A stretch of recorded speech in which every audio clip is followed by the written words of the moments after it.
Air travelers are now getting caught in the middle as the partial government shutdown enters its second week here. DHS suspending the global entry program, which allows pre-approved travelers to get through immigration and customs faster when returning from abroad.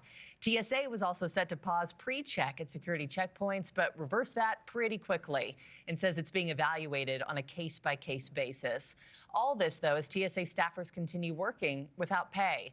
Let me now bring in the hosts of the new YouTube show, The Huddle, which brings you inside the political headlines. Former White House press secretary for President Trump during his first term, Sean Spicer, and former Democratic advisor Dan Turrentine. Guys, good morning to you. Thanks for hopping on. Sean, let me just start with you, because I feel like these government shutdowns typically tend to impact those workers not getting paychecks the most. But now you have some 13 million global entry travelers who can't use it, right? You've got more than 20 million pre-check travelers that are potentially on the verge of not being able to use it. You think that this is a wake-up call for both parties to get something figured out here? It is. In fact, Ron Johnson, the senator from Wisconsin, has a bill called the No Government Shutdown Act, where it would continue appropriations. And I think this is one of those things that members of Congress would be smart to take up on a bipartisan basis, because we don't have to deal with this. Markie, here's the reality. The TSA agents, the Coast Guard, FEMA, technically, everyone likes to say, oh, they haven't missed a paycheck yet. But if you're making 60, 70, 100 grand a year, you got a family of 2, 3, whatever, you have to worry, when are you getting the paycheck after that? Because you are working without pay. There are serious potential consequences. And for the traveling public, I was traveling yesterday. I left 2 hours early thinking the TSA would be closed. I moved my flight. I mean, like, this is real havoc that people are going to go through. But you're absolutely right. Until people feel the pain, sometimes the politicians don't feel the pressure. Mm-hmm. Dan, does one side need to cave before something like this TSA pre-check debacle, over the weekend actually comes to fruition? Yeah, I think both sides actually run real risks right now. I mean, the Kristi Noem's kind of stunt this weekend with the pre-check backfired, as you say. They quickly ran away from it within hours. But Democrats need to be really careful. The public is largely sympathetic to their cause on their concerns on immigration right now. But there's nothing like the real lives of real people being impacted, as Sean said, in tangible ways.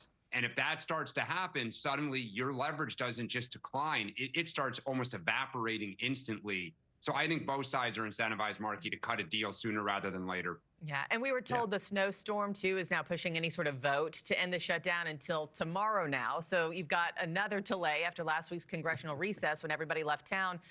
Sean, how do you see the optics of this landing with voters? And does this have any real impact on midterms? Or by the time midterms come around, is, economy? I don't know. How do you think this lands with folks? Markie, I've been Dan knows this well, but I say this often. If you tell me where the economy is in July and August of this summer, I can tell you who wins the midterms. It's not helpful. It doesn't look good. I mean, people want confidence in their government. But at the end of the day, it depends on who you want to blame right now. The Democrats for the shutdown, the Republicans because they're in charge. Both sides don't look good coming out of this. And the problem is that we've minimized the impact of shutdowns. If you're among the traveling public, then you felt it yesterday. You'll probably feel it again if they shut the spigot off of pre-check. You'll feel it really bad.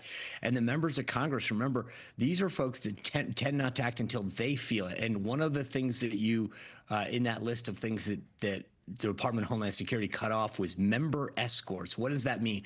When members of Congress, not all of them, but most of them, when they get to an airport, they get a little escort from the Department of Homeland Security to make sure that they get through security real quick.